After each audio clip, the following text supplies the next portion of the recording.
Well, our next guest in the studio is the co-founder of the Cookie Conspiracy. Having studied originally in the UK, she spent some time in Miami, then in the fashion PR industry before dabbling as a radio presenter. But now she's in the UAE, where she has brought in the most extraordinary box of cookies. Neil, how would you describe this box? It is also awesome, right? So it's a nice big box. Has a bunch of cookies. I'm not even going to count them, but I can tell you one thing, Kitch. I haven't seen something like this, and this is not going to stay here for long. I thought it was a plasma TV. I didn't know what it was. It was so big. The co-founder of Cookie Conspiracy, Amanda Jenkins, thank you very much for coming in. Thanks for having me. Where was the inspiration for this? Did it come from? I mean, had you always been into baking, or was it something that the COVID lockdowns inspired? Where did it come from? I think from a young age, my mum would always bake with me. If it was like birthday cakes, Christmas cakes, banana breads just on the weekends. And then lockdown did then reignite it, where I was thinking, I'm just going to feed everyone on my floor, feed everyone who just wants to have baked goods outside my front door. And then everyone just kept saying, like, can I have more? Can I have more? Can I have more? And I think I kind of just got pushed into it from everyone and the demand for it. Now, see, to have your neighbors and everyone coming around you saying, hey, I need more, to actually creating a brand that, you go out and sell, because there is a certain amount of investment that goes in. There has to be a bridge that has to be created, structured and put out. How's that story been? Yeah, it's been a long road to get there. I think that, as you said, from people knocking on my door saying, can I have some cookies, to having our own kitchen and selling them, it's been a journey, because I think I've had a lot of cookies in Dubai, a lot. And I think I was a little bit frustrated with the way they came. They were always either smushed or they would get stale quite quickly. And I really wanted to create something that was a little bit more luxurious, with really different ingredients that people hadn't tried before. And I think that was the main issue, was really finding a luxurious box, pouches that matched, so it really had that wow factor. Yeah, and from a business view, that's what really I'm intrigued about, because I can go to any shop and just get, a packet of cookies for a couple of dirhams. So how hard is it? And we've got Elliot here, who looks as though he might be better to answer this question. He's here as well. Getting nice and close to the mic, Elliot. Hello. How do you brand yourself as a premium cookie and try and can get people to say it's actually worth the investing in these than just stuff you can get at all the corner shops? I think it starts with any good business. I think you have to look at every single facet of it and make sure that you're the best in every single point. So Amanda, amazing at cooking these cookies. I have 2 or 3 a day. But then there is logistics. There is things like, we do a new set of 12 cookies every week. That means we have to print a new set of pouches every week. It means we have to get our orders in, understand those logistics, but also test different delivery companies and make sure they get to people in temperature controlled vans. So, it really was a good 6 to 10 month journey on building the shop, but getting every little single facet of the business right before we launched. And I think that's been the journey that we've been on. It sounds like a logistical challenge, right? 12 flavors every week, which means, like you mentioned, obviously new flavors and everything from Amanda's end, but from a perspective of getting the labels done, getting it out in the market, and then there could be some return stock that comes in, and then what happens to those bags and labels and everything. It is not something very simple. No, it's not simple at all. And it's not even just that, it's baking those.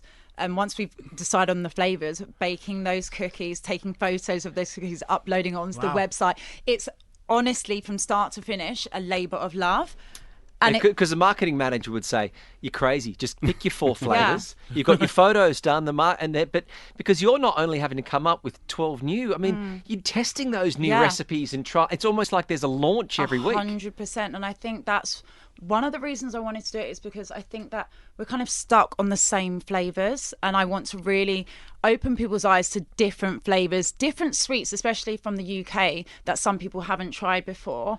And I think giving people these options that they wouldn't usually choose is one of my favourite things to do. People who don't usually love flavours try my cookies and go, oh my God, I haven't tried strawberry like that before.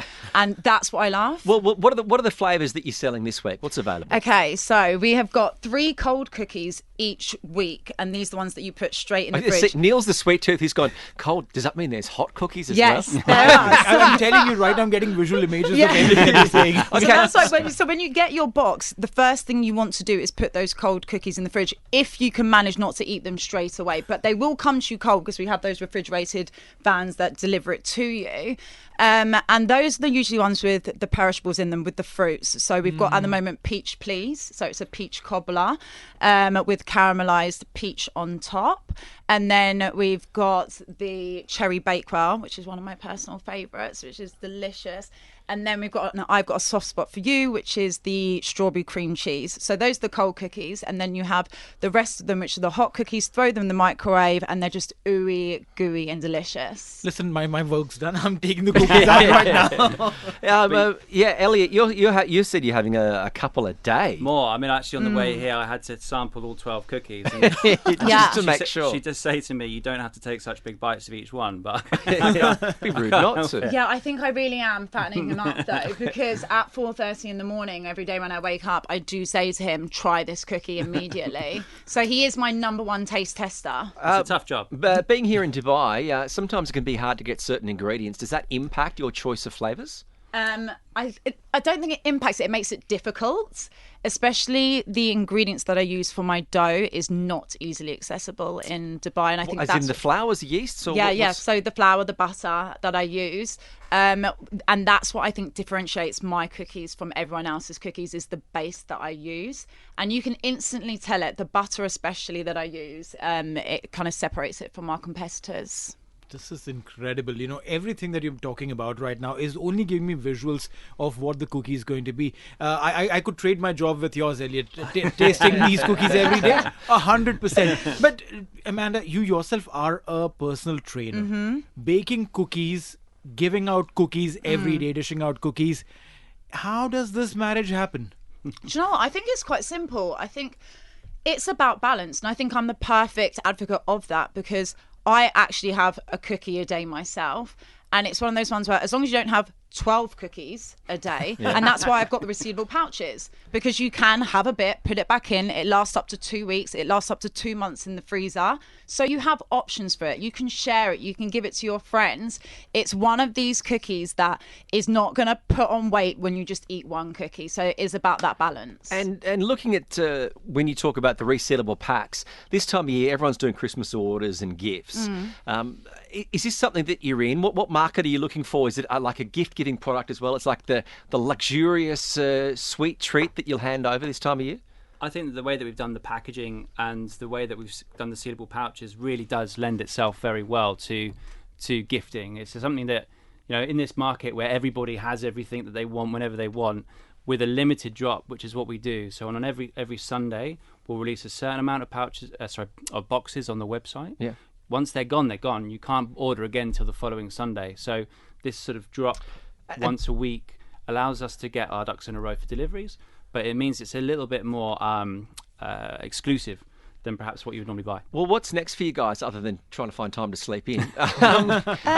Would you do a shop front? Are you happy with the delivery process? What are your aspirations? At the moment, I think that I just want our names to be on everyone's lips when they think of cookies, especially cookies that are of the quality and level that we provide to people. And when you were talking about, just quickly, about who this is for, it's for everyone, not just for gifting. Like, because there's 12 in there, a mum could get it and then put it in their school kids like lunch pack. It's very versatile, and I think it's just brands where I want people to say, where do we want to get our cookies from? Cookie Conspiracy.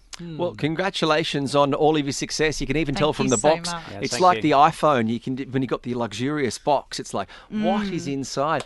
Elliot and Amanda, well done. I think you guys are in great shape considering all the cookies that you've got. And it's the Cookie Conspiracy if you are looking for that sweet treat. TSB, Talk Sport Business on Talk 100.